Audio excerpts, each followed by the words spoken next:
कि महामती कहे से कि हे ब्रह्म सृष्टि को माया में खेल की है कही आगे अब आगे कही कहो એ જો બીતક ભઈ કે હવે આપ શ્રી મહામતી બ્રહ્મ સૃષ્ટિ કહે છે, બ્રહ્મ સૃષ્ટિને કહે છે, સ્વયં મહામતીજી પ્રાણનાથજી બ્રહ્માત્માઓને કહે છે કે શ્રી રાજજી મહારાજે મારી આત્મા શ્રી ઇન્દ્રાવતીની માયાના ખેલ જે હતો એ બતાવ્યો, મેં એની વાત કરી કે મારી આત્માની અંદર જે કાંઈ માયાનો ખેલ હતો એ ખેલ મને રાજજી મહારાજે બતાવ્યો. અહીંયા સુધી રાજી મહારાજે એ વાત ખેલની વાત બધી કરી અને હવે કહે છે આગળની વાત જે છે એ હવે તમને બતાવું છું.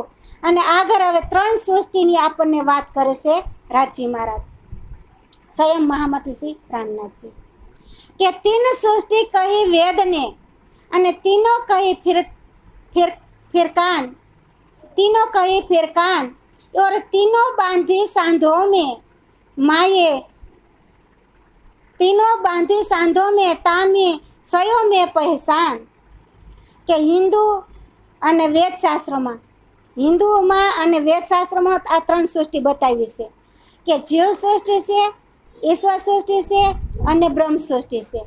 આ ખીચામાં બતાવ્યું છે હિન્દુના શાસ્ત્રોમાં. અને ફરી પાછી આ 3 સૃષ્ટિનું વર્ણન છે કે છે કુરાનની અંદર. હવે આ 3 સૃષ્ટિનું વર્ણન કુરાનની અંદર છે તો કે છે એને કુરાનની અંદર એને શું કહે છે આમ ખાસ અને ખાસલ ખાસ. કુરાનની અંદર આમ કીધી અને ખાસ કીધી અને ખાસલ ખાસ કીધી કે છે આ 3 સૃષ્ટિનું વર્ણન કુરાનની અંદર છે. બધું એકનું એક જ છે અને શબ્દ માત્ર છે આ બધે અટવાણા. હા, મુસલમાની અટવાણા ને હિન્દુ અટવાણા ને બધી નાતીને અટવાણા. આમાં બધાય આ 3 છે એકનું એક, પણ ખાલી શબ્દ ફેર થાય એટલે કોઈને સમજાતું નથી એટલે બધાય અટવાણા કહે છે.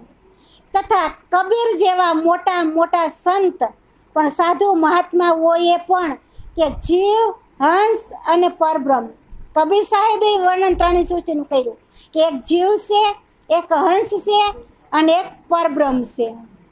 હવે આપણે અલ્લાહનો કલમો ધારણ કર્યો હોય તો વિરોધ ઊભો થાય, પણ અહીંયા રાજજી મહારાજે તો કુરાનની જ વાત કરી. સ્વયં કુરાન લઈને આવ્યા હિન્દુ માટે, નકર કે હિન્દુ કાંઈ ઓળખા હિન્દુમાં કોઈને ખબર પડશે નહીં. તો લા અલ્લાહ ઈ લલ્લા લલ્લાહ એ તો એ કુરાનનો છે કલમો, તો એ કલમો પઢે તો હિન્દુ વિરોધ આવે. પણ અહીંયા તો રાજજી મહારાજ કહે છે કે 18 વર્ણની અંદર હું તો એક છું, હું બધાને એક રસ કરવા માટે આવ્યો છું એટલે હું કુરાન લઈને આવ્યો. નકર જ્યાં સુધી કુરાન ન હોય ને ત્યાં સુધી બ્રહ્મ સૃષ્ટિ જાગૃત થાય એમ નહોતી, કારણ કે કુરાનથી જ બ્રહ્મ સૃષ્ટિ જાગૃત હતી. કુરાન સાથે સંબંધ હતો બ્રહ્મ સૃષ્ટિનો. આખી શાસ્ત્રોમાં તો નકર અરજી વ્યાસજી શાસ્ત્રોનું જ્ઞાન પૂરું હતું તો જાગૃત ન હોય. અરજી વ્યાસજી જાગૃત ન થયા કારણ કે કુરાન આવ્યું નહોતું. કુરાન સિવાય બ્રહ્મ સૃષ્ટિ પરમધામની બ્રહ્મ સૃષ્ટિ તો કુરાન આવે તો જ જાગૃત થાય, નકર જાગૃત થાય એમ નહોતી કહે છે. એટલે કહે છે કે મોટા સંત સાધુ મહાત્માઓએ પણ જીવ હંસ અને પરમહંસ એમ 3 સૃષ્ટિની પણ વાત કરેલી છે. તો આમ બધા શાસ્ત્રોમાં બ્રહ્મ સૃષ્ટિની વાત તો કીધેલી છે. બધા શાસ્ત્રોની અંદર આ બ્રહ્મ સૃષ્ટિ આ જગતની અંદર આવવાની હતી ને એ બધાય વાત કરી છે. અને જગત પર આ બ્રહ્મ સૃષ્ટિ છે એ પરમધામની છે એ વાતે બધા શાસ્ત્રોની પુરાણોની અંદર બધે વાત કરી કે એ બ્રહ્મ સૃષ્ટિ કેવી છે ખાસલ ખાસ અને એક પરમાત્માને ભજવાવાળી. એ બીજાને ભજશે નહીં, વિશ્વાસ અટકરે નહીં હાલે. એ બ્રહ્મ સૃષ્ટિ એને પ્રમાણ જોહે. તો પ્રમાણ શેનું મળ્યું? કુરાનનું પ્રમાણ આપ્યું પ્રાણનાથજીએ કે જો બ્રહ્મ સૃષ્ટિ તમે પરમધામના છો. પ્રમાણ વગરનું બ્રહ્મ સૃષ્ટિ આગળ વધી શકે નહીં. કાંઈ પણ બ્રહ્મ સૃષ્ટિને કાર્ય કરવું પડશે ને તો એને પ્રમાણ જોહે. આ જીવ સૃષ્ટિની જેમ નહીં કે ગમે ત્યાં આપણે માલી લઈએ એવું નથી. બ્રહ્મ સૃષ્ટિનું કામ પ્રમાણનું છે કે પ્રમાણ હોય તો જ એ આગળ વધે, નકર આગળ વધે નહીં. તો આ બ્રહ્મ સૃષ્ટિને કુરાનનું પ્રમાણ આપ્યું રાજજી મહારાજે કહે છે. સ્વયં પ્રાણનાથજી કહે છે કે એક જીવ ઈશ્વર બ્રહ્મ કી तीनों के जुदे जुदे मुकाम आम खास खासल खास कही बीस निज धाम. कैसे जीव ईश्वर तथा ब्रह्म सृष्टि આ ત્રણેયના અલગ અલગ સ્થાન છે. જીવનું સ્થાન એ અલગ છે, બ્રહ્મ સૃષ્ટિનું સ્થાન અલગ છે અને ઈશ્વર સૃષ્ટિનું સ્થાન અલગ છે. તો કહે છે કે આમ ખલક, હવે જે જીવનું સ્થાન છે ને એ વૈકુંઠનું છે. કેનું? જીવ વૈકુંઠમાં જાય. અને કે ખાસ આ અથાંત ઈશ્વર સૃષ્ટિનું જે સ્થાન છે એ અક્ષર બ્રહ્મનું સત સ્વરૂપનું છે. એ અક્ષરધામની અંદર જાય. ઈશ્વર સૃષ્ટિ છે ને એ અક્ષરધામની અંદર જાય. એનું સ્થાન ક્યાં છે? સત સ્વરૂપની અંદર. અને ત્રીજી છે ખાસલ ખાસ. એ કોણ છે? બ્રહ્મ સૃષ્ટિ. કે ખાસલ ખાસ બ્રહ્મ સૃષ્ટિનું સ્થાન ક્યાં છે? નિંજધામમાં, પરમધામની અંદર. આ ત્રણેય સૃષ્ટિનું અલગ અલગ કરી અને આપણને વર્ણન મહામતી પ્રાણનાથજી બતાવ્યું. અહીંયા કુરાન આવ્યું ને તે પછી આ સમજ પડી. કુરાન નહોતું ત્યાં સુધી આ ત્રણેય સૃષ્ટિ ઓળખાણ થતી નહોતી. કુરાન દ્વારા ત્રણેય સૃષ્ટિની ઓળખાણ થઈ. પણ સૃષ્ટિ બ્રહ્મ કી સાથ હે અને જાઈએ મોહમ્મદ દિયા પેગામ લાયે કુંજી ઈસા રૂહલ્લા દઈ સોહે હાથ ઇમામ.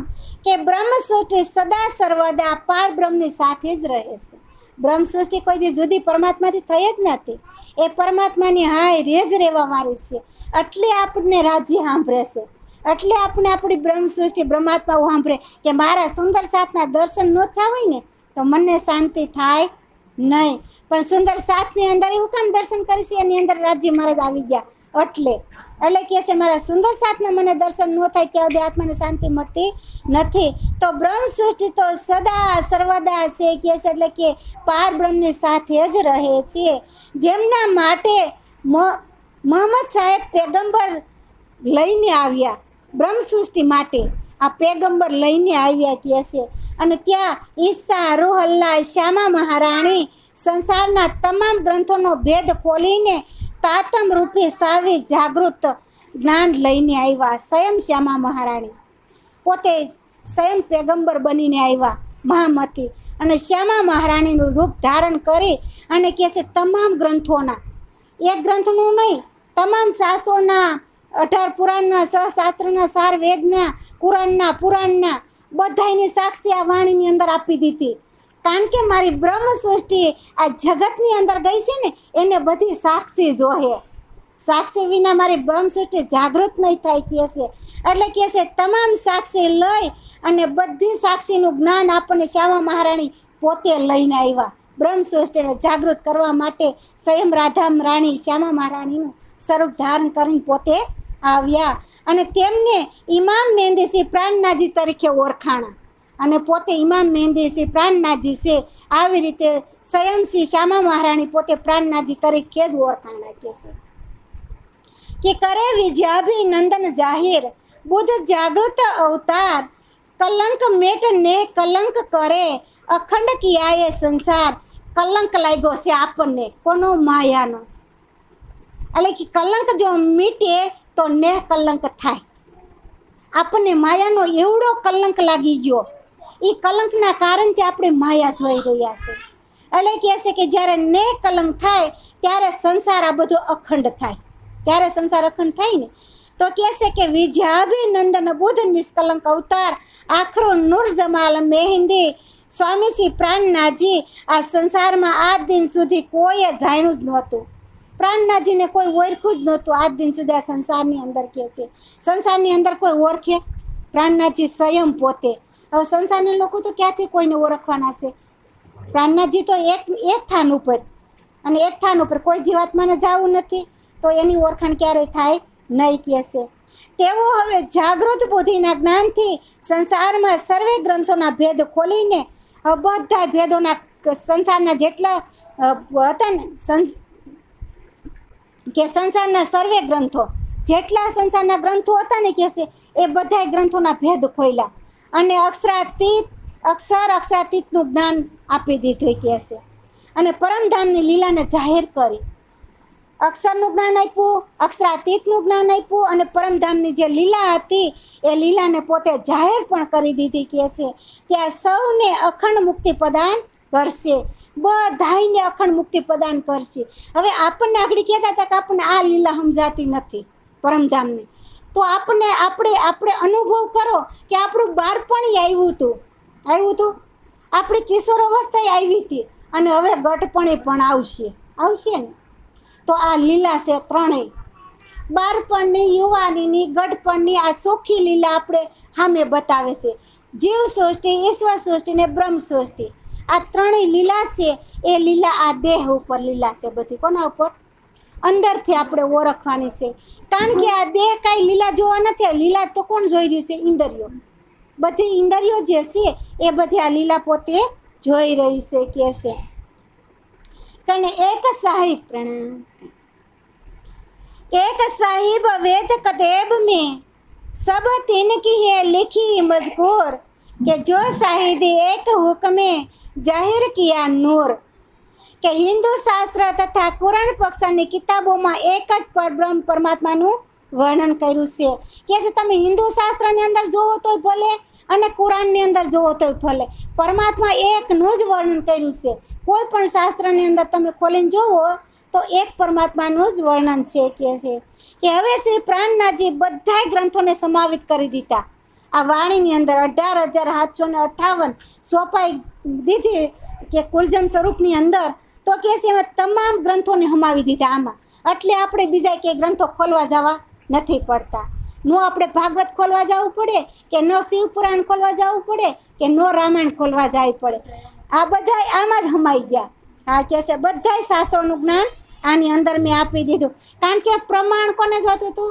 બ્રહ્મસૂત્ર. આપણે પ્રમાણ જોતા હતા બધા શાસ્ત્રોના, વેદોના, પુરાણોના, કુરાણોના.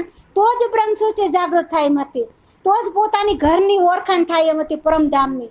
જ્યાં સુધી કુરાન ન આવે ત્યાં સુધી ઓળખાણ થાય નહીં. એટલે કે છે તમામ ગ્રંથનો અમે સાર જે કાંઈ હતા એ બધાય સાર આની અંદર સમાવિત કરી દીધા. તેમની સાક્ષી દ્વારા એક પૂર્ણ બ્રહ્મ પરમાત્માની મેં પહેચાન જાહેર કરી દીધી. કહેશે કે તમામ કુરાન પુરાણની કે શાસ્ત્રોની સાક્ષી દ્વારા મેં બધું આમાં તમને જાહેર કરી દીધું કે મારા બ્રહ્મ સૃષ્ટિ માટે મેં આ બધું જાહેર કર્યું છે.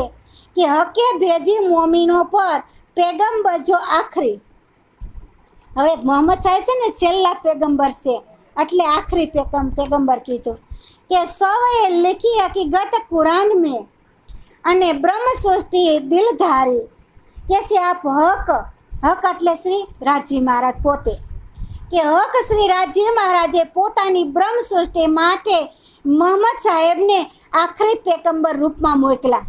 મોહમ્મદ સાહેબને શ્રી રાજજી મહારાજે પોતે જ પ્રાણનાથજીને કે છે પેગમ્બર રૂપની અંદર આપણા માટે મોકલા બ્રહ્મ સૃષ્ટિ માટે.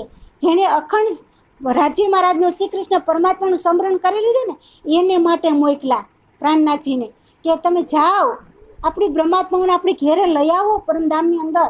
આ ખેલમાં ગયું છે અને માયાની અંદર રસ્યા પસ્યું થઈ ગયું છે, એને આવવાનું પાછી હાનભાન નથી રહી.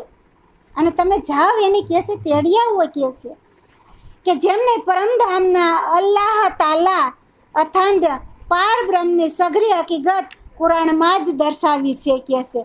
હવે કહેશે કે અલ્લાહ તાલાની જે કાંઈ વાત હતી એ બધી સઘરી જે હકીકત હતી ને એ બધી કુરાનની અંદર જ દીધી છે. એટલે મોહમ્મદ સાહેબને કુરાન લઈને આવવું પડ્યું કે કુરાન વગર મારી બ્રહ્મ સૃષ્ટિ જાગૃત થાય નહીં. કે ઉનો આગુ કિયા હે દિલ મેં કે આગે રૂહે 20 इंसान કે એ ખેલ કિયા ઇनको વાસ્તે કે જાને ઇनको આવે ઈમાન. કે આપ હક શ્રી રાજજી મહારાજે સૌ પ્રથમ પોતાની રૂહોને માયાનો ખેલ બતાવ્યો. સેમ રાજજી મહારાજ ખેલ જોવા આવી ને રૂહો, તો પોતાની રૂહોને ખેલ બતાવ્યો. હવે ત્યાંથી કોઈ આવ્યો નથી પરમધામથી અને કોઈ ગયું નથી. ત્યાં બેઠા બેઠા શું કર્યું? ખાલી દ્રષ્ટિ ફેરવી. રાજજી મહારાજે જરીક આમ જોયું એટલે તમામ બ્રહ્મ સૃષ્ટિએ જોયું. અને બ્રહ્મ સૃષ્ટિ બેઠી છે ક્યાં? શ્રી રાજજીના શરણોમાં. અને બ્રહ્મ સૃષ્ટિની દ્રષ્ટિ નકર ક્યાં હતી? રાજજીને સામે. હવે તમે સામે બેઠા છો સુંદર સાથ બધાય, તો મારી દ્રષ્ટિ ક્યાં હોય? સુંદર સાથ સામે. મારી દ્રષ્ટિ આમ ફરે એટલે તરત કંઈક થાય કે નંદુબેન કંઈક જોશ આપણે જોઈએ. એવી જ રીતે રાજજી મહારાજે ખેલ બતાવો હતો એટલે અક્ષર બ્રહ્મને સામે દ્રષ્ટિ કરી. ક્યાં? અક્ષર બ્રહ્મનો ખેલ જોવો તો કોને? બ્રહ્માત્માઓને. એટલે અક્ષર બ્રહ્મને સામે દ્રષ્ટિ કરી તો પછી સખ્યો અક્ષર બ્રહ્મને જોવા લાગી ગયું અને ખેલ ચાલુ થઈ ગયો ત્યાંથી. આવી રીતે ખેલ બતાવ્યો કે છે બ્રહ્મપ્રિયાઓને. તેમાં તેમને તેમને મારી તથા પરમધામની પહેચાન કે તે માટે તેમાં મોકલવાની વાત તો દિલમાં લીધી હતી કે છે. ખેલ બતાવવા માટે મોકલવા માટે મેં વાત રાજીએ સ્વયં પોતાના દિલમાં લીધી કે છે. અને આ ખેલ બનાવ્યો. પછી રાજી મહારાજે સંસારનો બધોય ખેલ બનાવ્યો. બ્રહ્માત્માઓને જોવા માટે જ આ ખેલ બન્યો કે એના માટે મેં ખેલ બનાવ્યો. અને પુરાણ તથા કુરાનની સાક્ષીઓ તેમને મારી તથા પરમધામની પહેચાન થશે. પછી જ કે કુરાનની મારીને બધી પરમધામની સાક્ષી દ્વારા બ્રહ્માત્માઓને પહેચાન થશે. ત્યાં સુધી ઓળખાણ મારી થશે નહીં. કારણ કે પરમધામની અંદર હતા ને તોય બ્રહ્માત્માઓને ખબર નહોતી કે કોનો પ્રેમ અધિક છે. આ ખેલમાં મોકલા પછી ખબર પડી કે આ તો રાજી મહારાજનો જ પ્રેમ અધિક છે. આપણા ઘરની અંદર આપણો પુરુષ હોય અને આપણે હું કંઈ હું જ કરું છું બધું આખો દી ઘર સંભાળું છું, રાંધીને ખાવા દઉં છું, ઠામ ઉટકું છું, કહીને આપણે તમે તો કાંઈ કરતા જ નથી, પણ બધું એ જ કરતા હોય. આપણે તો ખાલી મોર જ ઉતારી, આપણા મોઢાની મોર ઉતરી કહેવાય. એવી જ રીતે ઘરનો જે માલિક હોય ને એ જ બધું કરતો હોય. એમ રાજી મહારાજની અર્ધાંગીન્યું સહી ને આપણે આ તમામ શરીરની જે ઇન્દ્રિયો છે એ બધી રાજી મહારાજની અર્ધાંગીની છે કહે છે. અને અર્ધાંગીની એમ કહે છે કે અમે વધારે પ્રેમ કરે છે તો બધા પ્રેમ જ એક જ હરખો, પણ ઘરનો માલિક એને ઉપાધિ થાય કે ઘરમાં જ ખાવાના ઘટશે તો મારે ગમે ત્યાંથી કામીને ઘરમાં નાખવું પડશે. એવી જ રીતે રાજી મહારાજ આપણને ખેલ બતાવી અને પછી કહે છે કુરાન અને પુરાણની સાક્ષી આપી અને પછી પોતે બધાને ઇમામ આપ્યો કહે છે કે ને જા કારણ માયા રસી. હવે કહે છે માયા એને બ્રહ્મસૃષ્ટિ માટે જ રસી. અને કહે છે શાસ્ત્ર બી ઇન કારણ, શાસ્ત્ર પણ કે મેં બ્રહ્મસૃષ્ટિના કારણથી જ રહીશા. આ બ્રહ્મસૃષ્ટિને જે સાક્ષી આપી હતી એટલે શાસ્ત્ર રસાણા કહે છે. અને ખેલ બી એ દેખત, ખેલ એ કે જોવે છે બ્રહ્મસૃષ્ટિ. અને કહે છે યોર અર્થ ઈ જ કરે છે કહે છે બધો અર્થ બ્રહ્મસૃષ્ટિ જ કરે ને, અર્થ પણ એ જ કહે છે કે મોહમ્મદ હક કે નૂર સે ભાઈ દુનિયા મોહમ્મદ કે નૂર સાહે કાયમ તિनको કરે ઇમામ બકા મજકૂર. કે રસુલ મોહમ્મદ સાહેબ પણ શ્રી રાજીના અંગનું નૂર છે કહે છે. જેમ રસુલ સાહેબ છે એ રાજીનું અંગ છે. એ અંગ કેવું છે? નૂર સમાન પ્રકાશમય, એકદમ આપણને પ્રકાશ કરી દે એવું નૂરમય અંગ છે કહે છે. કે આ દુનિયા મોહમ્મદના નૂરથી બની છે. આખી દુનિયા મોહમ્મદના નૂરથી બની. ખોજા કીધું ને, કોણે કીધું? એ મોહમ્મદે. ખોજા કુન એટલે કે દુનિયા બની ગઈ. ખોજા કીધું એટલે આખી દુનિયા મોહમ્મદના નૂરથી જ બની છે કહે છે. આખરી નૂર મોહમ્મદના પધારેલા સ્વામી શ્રી પ્રાણનાથજી મહારાજ આખી દુનિયાને પણ અક્ષરાતીત પરબ્રહ્મ તેમના ધામ પરમધામ વિશ્વાસ અપાવી અને અખંડ કરશે. પછી આખી દુનિયાને પરમધામનો પૂરેપૂરો વિશ્વાસ બેહાડશે. કારણ કે ભક્તિ કરવી હોય તો પૂરો વિશ્વાસ હોય તો જ આપણે ભક્તિ હરખી એકની કરીએ કે ને, નકર તો અનેક છે જ આપણે માટે, નકર તો અનેકને આપણે માલી છીએ બધા હારે. પણ કહે છે કે પૂરો વિશ્વાસ બેસી જાય એટલે આપણે એકની ભક્તિ કરવા લાગી જાય. એટલે કે આખા વિશ્વમાં બધે વિશ્વાસ બેહાડશે અને એક પરમાત્માની સાક્ષી આપી દે. પેગંબર કાહે મજાજા पैगंबर का मजाजा देव है सबो है ईमान કે એક દિન દુની કર કિએ હે જાહેર સાતો નિશાન. હવે હાથ નિશાની પાસે ત્યાં જાહેર કરી દીધા કે છે. અને આખરી પેગંબર સ્વામી શ્રી પ્રાણનાથજીએ ચમત્કાર હશે. આખરી સમયની અંદર પ્રાણનાથજીનો બધાને ચમત્કાર દેખાય કે એ ચમત્કાર હશે કે કારણ કે એક પરમાત્માને ભજવા મળે એક મોટો ચમત્કાર થઈ જાય ને, કે ચમત્કાર હશે. તેવો આજ પણ કોઈ પણ પેગંબર એ અવતાર આખી દુનિયાને એક રસ કરી શક્યા નથી. આ દિન સુધી કોઈ એવો પેગંબર થયો નથી અને કોઈ દુનિયાને એક કરી જ નથી કર્યા. આજે કોઈ જોયું કે એક પરમાત્માને કોઈ ભજી ગયા? એમ કોઈ પેગંબર એવો નથી પાક્યો કે એક કરી ગયા. આજે સ્વયં મોહમ્મદ સાહેબ પોતે કહે છે કે બધાને એક રસમય બનાવ્યા અને એક પરમાત્માની સેવા કરવાની વાત કરી રહ્યા છે. કહે છે કે તેમને એક રસ કરશે કે આખી દુનિયાને એક રસ કરી શક્યા નહોતા એ તેમને એકરસ કરશે અને કુરાનના 7 પ્રમુખ નિશાનોને હાદ એ સ્પષ્ટ કરશે. બધાને એકરસ કરી અને કુરાનના નિશાનો બધાય જે છે ને એ હાથે હાથ નિશાન આપી દે કે છે. અને રૂહ અલ્લાહ કી આવાज़ से खोलने बका द्वार अंत सदी है 10वीं का सब होए 12 का गुजार. કે 10મી સદીના અંતમાં 10મી સદી પૂરી થાય એના અંતમાં કહે છે, અંતમાં સાહેબ મોહમ્મદ સાહેબ બાદ 990 સાલ બાદ 9 માસ વીત્યા પછી રૂહ અલ્લાહ શ્રી શ્યામા મહારાણી આવશે. આ તો એ આગળ જે વાણી હતી ઉતરવાની હતી એટલે આવશે કીધું, બાકી અત્યારે તો આવી જ ગયા છે. એટલે કહે છે રૂહ અલ્લાહ આવશે. 10મી સદી પૂરી થાય ને એટલે તરત કહે છે શ્યામા મહારાણી આવશે અને આખી દુનિયા માટે જાગૃત બુદ્ધિ અખંડ જ્ઞાનના દ્વાર ખોલશે. આખી દુનિયાને માટે શ્યામા મહારાણી જે રાધારાણીનો અવતાર સ્વયં શ્યામા મહારાણી પોતે આખી દુનિયાનું કહે છે દ્વાર બધા ખોલી નાખશે. અને 12મી સદીમાં ઇમામ મહેંદી સાહેબ અંદર બેસશે. 12મી સદીની અંદર બધું જ્ઞાન સંપૂર્ણ થઈ જાય, પછી કોઈ જુદા રહે નહીં કહેશે. અને તેઓ પરમધામનું જ્ઞાન અને અક્ષરાતીતની કુલજમ સ્વરૂપ સાહેબની વાણીના રૂપમાં જાહેર કરી દેશે. આખું થઈ ગયું ને જાહેર. કુલજમ સ્વરૂપ 18,000 ચોપાઈ લખી ગઈને આ વિશ્વ જગતમાં જાહેર છે ને બધે જાહેર કરશે કે છે અને જાહેર કરી દેશે. અને દુનિયાને અખંડ મુક્તિની બક્ષિસ આપશે.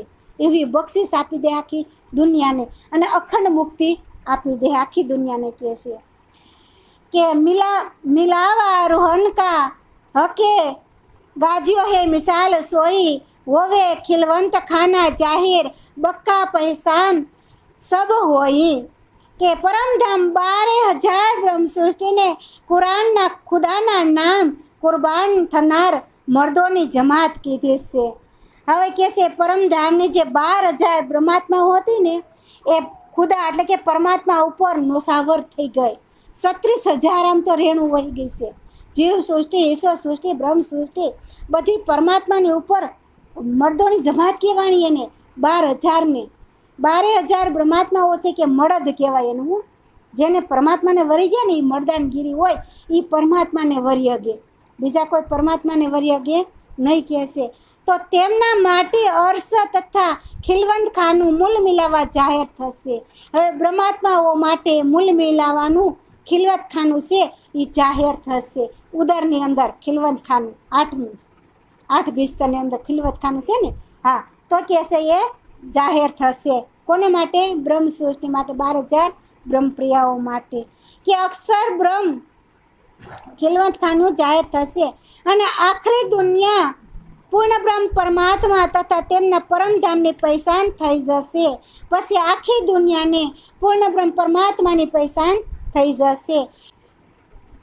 કે ઈશ્વર સૃષ્ટિ ફિરસ્તા કહે સો પહોંચે નૂર મકાન કે और सृष्टि जीव की आम में पावे 8 भेजते निदान. કે ઈશ્વર સૃષ્ટિ જેમ ફિરસ્તા કહ્યા છે ઈશ્વર સૃષ્ટિને ફિરસ્તાનું કીધું. આજે આપણે ફિરસ્તાનું થાપન કરશે કલશ વાણી વાસીને ફિરસ્તાનું થાપન કરીને શું મૂકે? કલશ મૂકે. તો કે ઈશ્વર સૃષ્ટિ ફિરસ્તા કહ્યા છે અને અક્ષર બ્રહ્મના સત સ્વરૂપમાં પહોંચાડશે.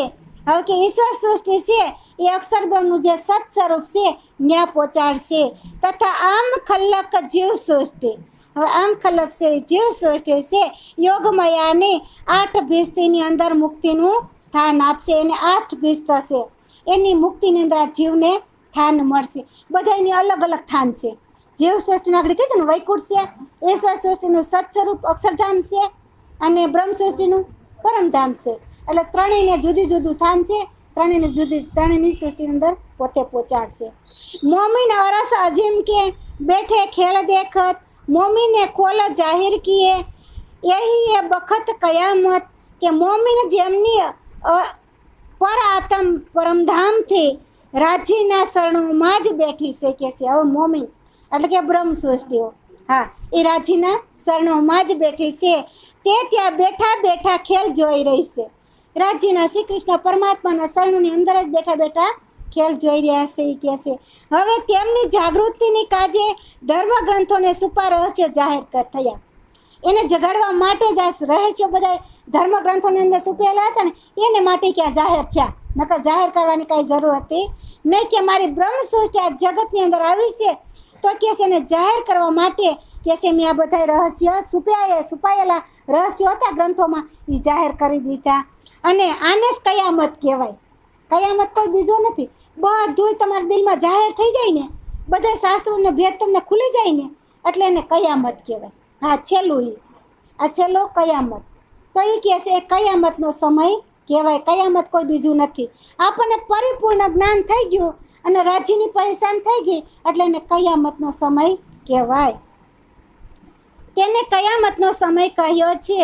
यही है साईं तो हजूर की जहाँ बेर नहीं लगार, 4 घड़ी दिन पिछला એ જાણે પરવર દીર્ઘાર. કે છે પરમધામ તો હજુ એક પલ પણ વીતી નથી. પરમધામની અંદર આપણે અહીં આવ્યા ને તો અહીં કેટલાય વર્ષો વીતી ગયા ને, કોઈ 60 વર્ષ થયા, કોઈ 70 વર્ષ થયા, કોઈ 40 વર્ષ થયા. પરમધામની અંદર એક પલ વીતી નથી ને અહીં વર્ષોના વર્ષો ગતકાવા મીંડ્યા છીએ આપણે.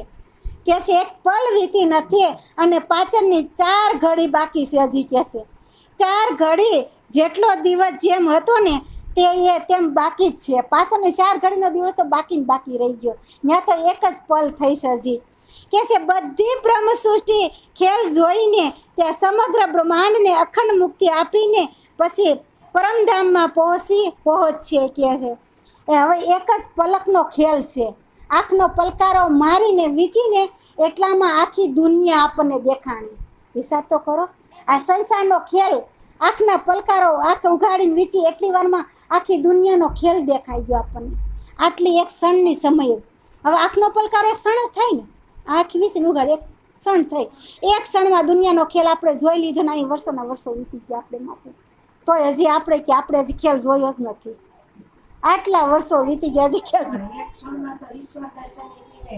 હા થઈ જાય. એક ક્ષણમાં ઈશ્વર હા પરમાત્મા દેખાય એક ક્ષણમાં.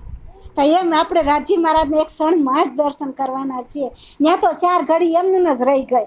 કે છે અને સમગ્ર બ્રહ્માંડને અખંડ મુક્તિ આપી પરમધામમાં પહોંચાડશે. ત્યારે પણ ત્યાં જ એક ઘડી ત્યાં એ જ ઘડી છે. અત્યારે એ જ ઘડી છે કે પાછા જાઓ ને આપણે પરમધામ આવ્યા ને તો એ જ ઘડી હતી અને અહીંથી પરમધામની અંદર જાઓ ને તો એ જ ઘડી થઈ. પણ આપણે પૂરા જાગૃત નથી ને એટલે આપણને ખબર નથી. પરિપૂર્ણ જાગૃત થાવ ને એટલે ખબર પડી જાય કે હા આપણે રાજીના શરણોમાં હતા અને પાછા રાજીના શરણોમાં વહી આવ્યા. આ એની ઘડી છે. તો એ જ ઘડીમાં તમામ ભેદો માત્ર અક્ષરાતીત શ્રી રાજી મહારાજ જ જાણે છે. એ ઘડીના જે ભેદો છે ને એ સ્વયં રાજી મહારાજ પોતે જ જાણે છે. સખ્યોય નથી, કોઈ બ્રહ્મ સૃષ્ટિ કોઈ જાણતો નથી. કહે છે કે મહામતી કહે છે કે હે મોમીનો એ બેવરાતીનો કા કહ્યા તુમ કહું આગે યોર મંજિલ કી જો હે દેખાયા ખેલ હુકમ. કે હવે આપ મહામતી કહે છે કે આમ ત્રણેય સૃષ્ટિની જે હકીકત આપને સમક્ષ મેં રજૂ કરી. આ ત્રણેય સૃષ્ટિનું જ્ઞાન આપણને મહામતી શ્રી પ્રાણનાથજી કે મેં તમારા અમે રજૂ કરી, તમને ત્રણેય સૃષ્ટિની વાત કરી. અને આ ખેલમાં આપના પ્રાણનાથજી રાજી મહારાજની આગળની મંજિલ હવે આપણને ખેલ બતાવ્યો છે એનું વિશેષ આપણને વાત કરશે.